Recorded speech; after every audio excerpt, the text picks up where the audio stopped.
This unique event is that this year is the 50th anniversary of the independence of Singapore.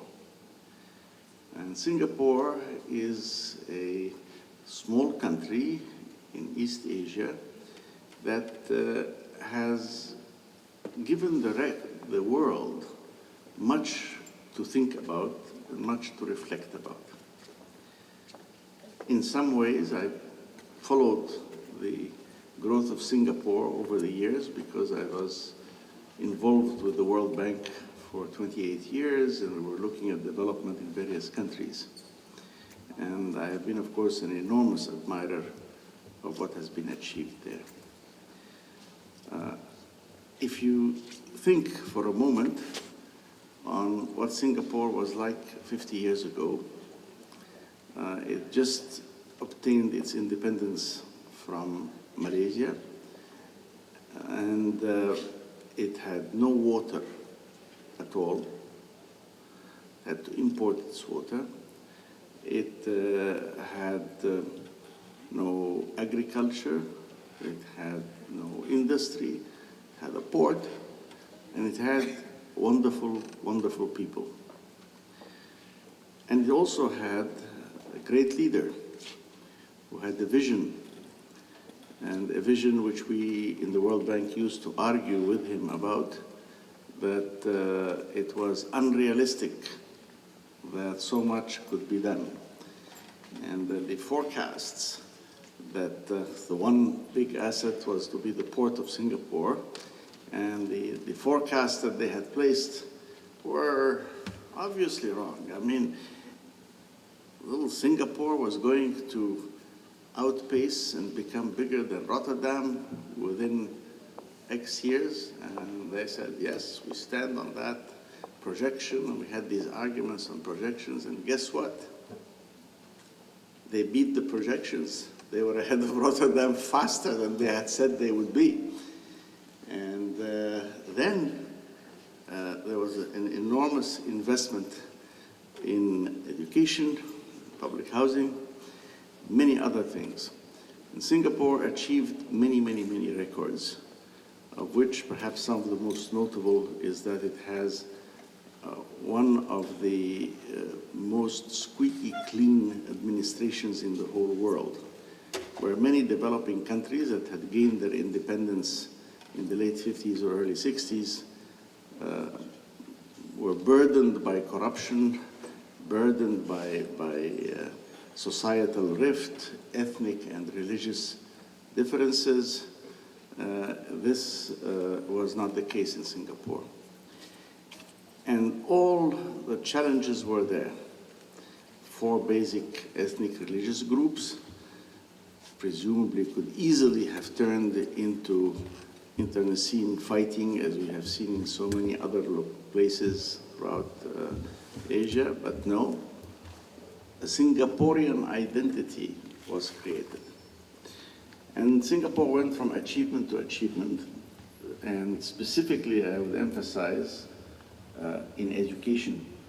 There is no listing of educational achievement of countries that would not put Singapore somewhere in the top 5, top 2, top 3, top 5, but always within the top 5 in the world. And thanks to that enormous investment in human capital and the industriousness and hard work of our Singaporean colleagues, Singapore grew and grew economically and in stature. And I recall when we were doing a major study on sub-Saharan Africa back in the 90s, that Singapore, little Singapore alone, traded more than all of sub-Saharan Africa. And probably if we had thrown in North Africa as well, wouldn't have made that much difference. And so they were more important in world trade than that. But the final achievement, which I checked recently before coming here on this occasion, I checked, is that armed with no natural resources, none, except the human resources that they have, Singapore, through its achievement, has achieved a per capita income higher than Switzerland, higher than the United States, with no resources except Singaporeans. So it's a great, great, great pleasure for the library and a great honor for the Library of Alexandria to receive a gift of books from Singapore on this very special occasion of the 50th anniversary of Singapore. But that's not all I have to say. I want to say also that I expected no less, of course, but it was great to see the National Library Board in action. The National Library Board of Singapore is a model to which we should all aspire. We're all as librarians now, I'm talking as librarians, we should all aspire. The efficiency and the exquisite precision with which they run all their affairs are absolutely remarkable. So we salute Singapore on its 50th birthday, which for countries is a very small age. They're barely getting started, and I look forward to the next half century and the half century after that to see what other records they will break, what other achievements they will make, and how they will give the world something more to admire and marvel at. So it is with great pleasure that we welcome our delegation from Singapore and the occasion of this gift to the Library of Alexandria. So we wanted to welcome you in a very special place. As I was saying earlier on, we don't normally hold events in the reading room, but we wanted to make sure that you came right into the heart of the Library of Alexandria. So welcome, dear friends. Welcome here.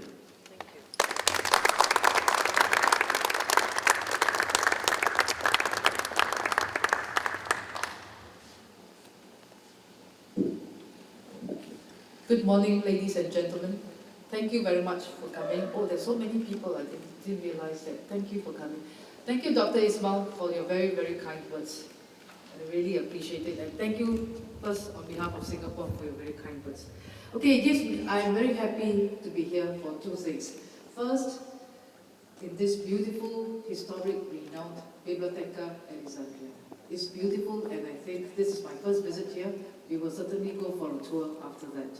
Second is, I'm also honored to be here to say a few words on the handover of books from the National Library Board to the Bibliotheca Alexandrina. BA, can I use a short form? In Singapore, we're used to short form. So BA is one of the 40 libraries in the world to receive about 300 books from the National Library Board of Singapore. This is what we call the Gift of the Books project, and this is the National Library Board's contribution to Singapore's 50th birthday.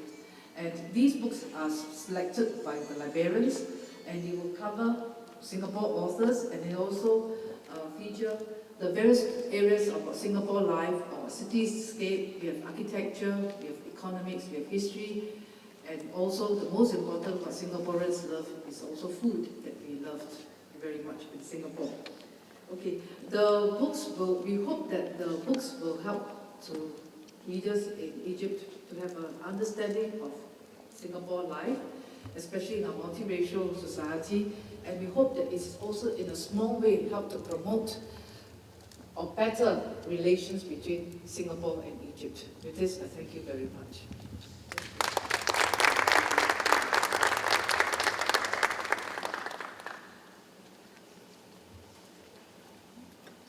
Thank you very much, Hai Ching. Dr. Ismail Sarageldin, Mr. Hai Ching, distinguished colleagues, ladies and gentlemen. Firstly, I would like to thank Dr. Ismail for his kind words and for his hospitality. You have told the story of Singapore far better than I could have, even as representative of Singapore, and we really appreciate that. I'm honored to be standing here among so much history in the heart of the Alexandria Library, which re-emerged from the ashes after 1,600 years of renovations. And in a place where lost cities are found and emerge from the sea. Our contribution to this great library is in conjunction with the 50th anniversary of Singapore and in recognition of Alexandria Library's historical preeminence. Singapore's recorded history is very short compared to Egypt's. But nationhood is more than just a political existence. It is a collective consciousness. Just as Egypt has absorbed many cultures and traditions over thousands of years that make them your own, Singapore's collective consciousness has been shaped by centuries-old traditions from our forefathers who came from many, many different civilizations. Although these civilizations were different, they were all shaped by the written word. Muslims believe that the angel Gabriel's first word to Prophet Muhammad was read. The written word has enabled progress by allowing ideas to pass down through generations. Knowledge is power, and books are the medium through which this power can bridge time and distance. There are many bridges between Singapore and Egypt. One is trade. The opening of the original Suez Canal in 1869 increased the fortunes of Singapore's harbour. Until today, Singapore's fortunes are very much intertwined with Egypt's maritime development. The second bridge is education. Generations of young Singapore Muslims have studied at Al-Azhar University and learned from the knowledge contained in its books and ancient texts. The other way around, many Egyptian officials have come to Singapore and been trained under our Singapore Cooperation Program. Another bridge is political. Cairo Mission was our first embassy in the Middle East, opened just 1 year after we went independent. Singaporean ministers were present to celebrate Egypt's recent milestones, including the Egypt Economic Development Conference and the opening of the new expanded Suez Canal. We were honored to host the first ever state visit by the Egyptian president to Singapore earlier this year. Today, we are building a bridge of knowledge and mutual understanding that will speak not just to power, but to the man on the street, to any student, researcher, or reader who wanders into this great library and picks up a book on Singapore. Just as Egypt has great writers and many stories to tell, Singapore would like to tell our stories to Egypt. We hope that our books will be read by many and that this will build more bridges between our countries as we head into the next 50 years of Singapore and the 50th anniversary of our bilateral relations with Egypt. Thank you very much.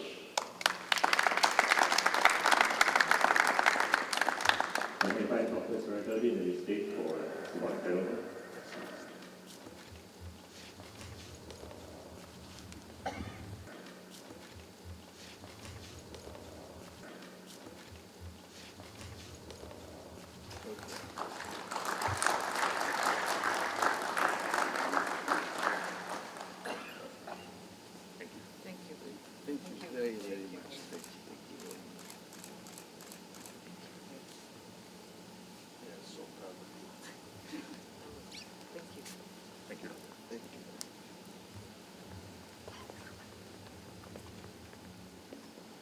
And I'd like just to conclude this small ceremony by saying thank you again to our friends from Singapore, especially I think who came from a long, long way, all the way to Singapore, and the ambassador also, and we even added to the long way on their trip from Cairo to Alexandria yesterday.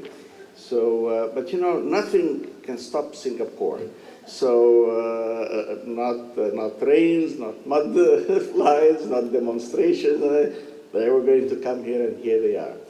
So all our colleagues here from the International Summit of the Book are pleased to welcome you in their midst. And after all, you were the ones who took up the torch from the Library of Congress, the second International Summit of the Book, before our friends from the BNF took it up last year in Paris, and here we are, and we're very proud to have you amongst us. And thank you all for having come to this symbolic handover of these beautiful books on the first 50 years of Singapore. And I am hoping that my successor 50 years from now, will receive from your successors another gift of books at the 100th anniversary of Singapore. In the meantime, I look forward to coming and visiting you again in the not too distant future. So dear friends, let us all join in a round of applause for our friends from Singapore who achieved so much in so little.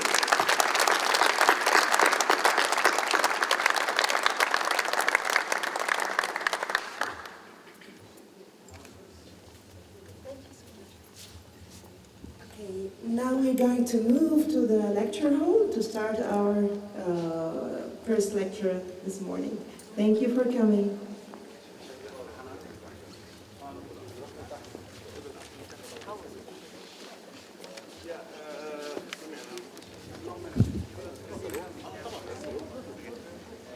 Actually, we can go, well, those who want to walk in the plaza are welcome. Those who want to go through, we can go through all the various art galleries until we reach the conference hall. We'll go through here. You can go through here if you want, or up whichever you like.